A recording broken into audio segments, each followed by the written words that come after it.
જય માતાજી મિત્રો, પુષ્પાની રસોઈમાં તમારું સ્વાગત છે। આજે આપણે મકર સંક્રાંતિ સ્પેશિયલ ચીકી બનાવવાની છે, તલની અને સિંગની। પહેલાં સિંગ લઈ લીધી છે, મેં 500 ગ્રામ જેટલી સિંગ લીધી છે। તેને આપણે એક પેનમાં લઈને શેકી લેવાની છે, તેનો ફોતરાનો ભાગ કાઢી લેવાનો છે। લગભગ 5 થી 7 મિનિટ તમે આ રીતે કરતા રહેશો એટલે સરસ શેકાઈ જાય છે। વચ્ચે વચ્ચે ચેક કરતા રહેવાનું છે, સિંગને લઈને ચલાવતા રહીશું। લગભગ 5 થી 7 મિનિટ જેવું થઈ ગયું છે।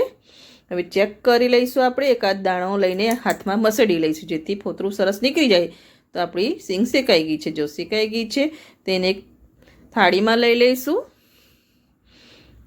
એક મોટી થાળીમાં લઈ લીધું છે। હવે તેને ઠંડી કરી લેવાની છે, ઠંડી થવા દઈશું। ત્યાં સુધી આપણે તલ લઈ લઈશું। 250 ગ્રામ જેટલા મેં તલ લીધા છે, તેને પણ શેકી લેવાના છે। તેમાં થોડું મોઇસ્ચર હોય તે કાઢી લેવાનું છે, બહુ વધારે પડતા નથી શેકવાના। લગભગ 1 થી 2 મિનિટ જ પ્લેન ગરમ હોય તેમાં એડ કરશો એટલે સરસ શેકાઈ જાય છે। ઉલટપુલટ કરતા રહીશું। આજે 2 અલગ રીતે આપણે ચીકી બનાવવાની છે। જો શેકાઈ ગયા છે તેની સાઈડમાં મૂકીશું, ઠંડા થવા દઈશું। સિંગ પણ સરસ ઠંડી થઈ ગઈ છે। હવે એક રૂમાલ લઈશું, રૂમાલમાં આપણે સિંગને એડ કરી દઈશું અને આ રીતે પોટલી વારી લઈશું અને પછી હાથેથી આ રીતે મસળીશું એટલે બધા ફોતરા નીકળી જશે। આ રીતે મસળવાનું છે। જો મસળી લીધું છે, ફોતરા બધા નીકળી ગયા છે। હવે આ રીતે જારો લઈ લઈશું, આ રીતે હલાવશું એટલે ફોતરા બધા નીચે નીકળી જશે। આ રીતે આપણે સિંગને ક્લીન કરી લેવાની છે। ક્યાં એકાદ દાણો ફોતરાવાળો દેખાતો તેને હાથેથી મસળીને કરી દેવાનો છે આ રીતે, અને બધી સિંગને ક્લીન કરી લઈશું। બધી સિંગ મેં ક્લીન કરી લીધી છે। હવે એક મોટી કઢાઈ લીધી છે, તેમાં આપણે 2 થી 3 ચમચી જેટલું પાણી લઈશું અને ગોળ લઈ લઈશું। આપણે જેટલી સિંગ લીધી છે તે પ્રમાણે આપણે ગોળ લેવાનું છે। 500 ગ્રામ સિંગ હતી તો મેં 450 ગ્રામ જેટલો ગોળ લીધો છે। ગોળને પીગાળી લેવાનો છે। પહેલાં તેનો પાયો આપણે રેડી કરવાનો છે, આ રીતે ચલાવતા રહીશું, મીડિયમ આંચ રાખીશું। એક બાઉલમાં પાણી લીધું છે, આ રીતે ગોળનો પાયો આપણે લઈશું ને ચેક કરવાનો છે। ક્રિસ્ટલ જેવું થાય ત્યારે થઈ જાય એવું લાગે છે। હજુ વાર છે, જો ખેંચાય છે આપણો પાયો, હજુ થવા દઈશું। લગભગ 7 થી 8 મિનિટ જેવું થાય છે પાયાને રેડી થતાં।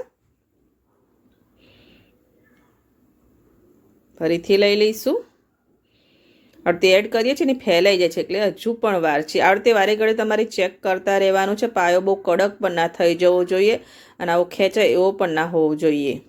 જો હવે કલર આપણો ચેન્જ થઈ ગયો છે પાયાનો, એકવાર એડ કરી દઈશું। જો હવે નથી ફેલાતું પણ ચેક કરી લઈશું, ઠંડુ થવા દઈશું। ઠંડુ થઈ ગયું છે, જો હવે આ રીતે જો ક્રિસ્ટલ જેવું થઈ રહ્યું છે।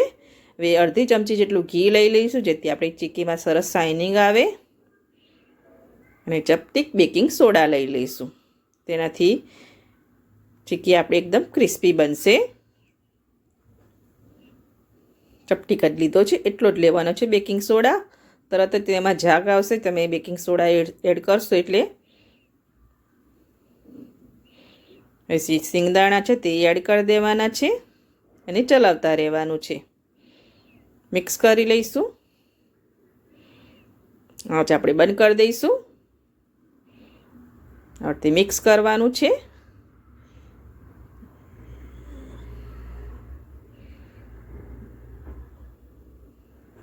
આ પ્રોસેસ તમારે ફટાફટ કરવાની છે। બધું સરસ આપણે મિક્સ કરી લીધું છે, જો આ રીતે મિક્સ કરી લેવાનું છે। હવે એક મેં થાળી લીધી છે મોટી, તેના પર મેં તેલ લગાવી લીધું છે। હવે ચીકી વાળું મિશ્રણ છે તે એડ કરી દઈશું। હવે આ રીતે તેને થાળી પર સરસ ફેલાવી લઈશું। થિકનેસ તમારી ચોઈસ મુજબ જેવી રાખવી હોય તે પ્રમાણે ફેલાવી દેવાનું છે। આપણે થાળીની સાઈડથી જ ફેલાવી દઈશું। થોડો હાથ પાણીવાળો કરી લઈશું ને આ રીતે હાથેથી થાપી લઈશું। ગરમ લાગે છે એટલે થોડું તમારે સાવચેતીથી કરવાનું છે, હવે વેલણ મારી લેવાના છે. વેલણ પર પણ તમારે થોડું થોડું પાણી કાં તો તેલ લગાવી લેવાનું જેથી ચીપકી ના જાય, પણ થોડી ઠંડુ થવા દેવાનું પછી જ તમારે વણવાનું છે. જો તમે ગરમ ગરમ વણશો તો આ રીતે વેલણે ચીપકી જાય છે. એટલે બહુ ઠંડુ નથી થવા દેવાનું, થોડું હલકું ઠંડુ થાય પછી વણી લેવાનું છે. મેં વણી લીધું છે. હવે પીઝા કટરથી તેને કટ મારી લીધા છે. જે સાઈડની તમારે ચીકી બનાવી હોય તે સાઈડના કટ મારી દેવાના છે. આવી રીતે કટ મારી દઈશું. બધા કટ મારીને મેં મૂકી દીધું છે. હવે તેને એકદમ ઠંડી થવા દઈશું, પછી કાઢીશું. ત્યાં સુધી આપણે તલની ચીક્કી બનાવવાની છે. તેના માટે પેન લઈ લીધું છે અને 2 થી 3 ચમચી જેટલું પાણી લીધું છે. આપણે આ ચીક્કી ખાંડમાં બનાવવાની છે, એટલે મેં ખાંડ લઈ લીધી છે. 1 વાટકી આપણે તલ લીધા હતા તે પ્રમાણે મેં ખાંડ લીધી છે. 2 વાટકી ખાંડ. ખાંડની ચીક્કી પણ બહુ સરસ બને છે, તમે એકવાર જરૂરથી બનાવજો.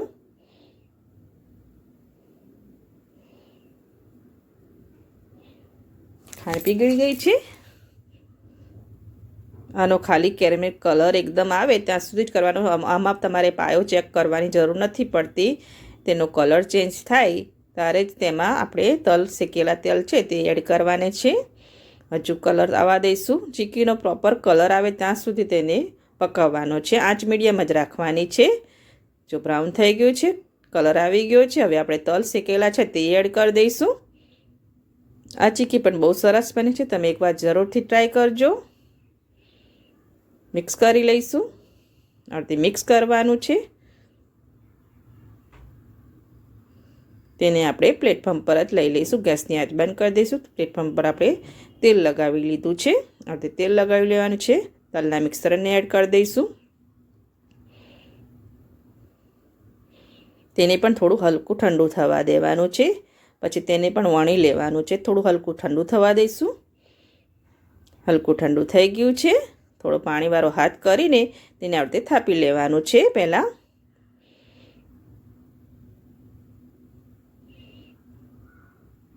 હવે વેલણથી આપણે તેને વણી લઈશું. આવી રીતે હલકા હાથે વણવાનું છે. ગરમ લાગે તો થોડી વાર રહીને પછી કરવાનું. ગરમમાં વેલણમાં ચોંટી જાય છે. થોડું ઠંડુ થવા દેવાનું. થોડું વણી લીધું છે એટલે તેની સાઈડ ચેન્જ કરી લીધી છે મેં, અને પછી ફરીથી વણી છે. જો ગરમ તમે એક જ સાઈડ વણવણ કરશો તો નીચે ચીપકી જશે. એટલે સહેજ ઠંડુ થાય વણતી વખતે તેની સાઈડ ચેન્જ કરીને ફરીથી વણવાનું. મેં વણી લીધું છે અને મેં ઠંડુ થાય પછી કટ મારી દીધા હતા. જો એકદમ જે સાઈડની તમારે સાઈઝ રાખવી હોય તે સાઈડના કટ મારી દેવાના છે. જો એકદમ આપણી તલની ચીક્કી ખાંડમાં બનીને રેડી થઈ ગઈ છે. તેને હવે સર્વ કરીશું. સર્વિંગ પ્લેટ પર લઈ લીધી છે મેં. સિંગની અને તલની ચીક્કી બે અલગ રીતે બનાવી છે. તમે એકવાર જરૂરથી ટ્રાય કરજો.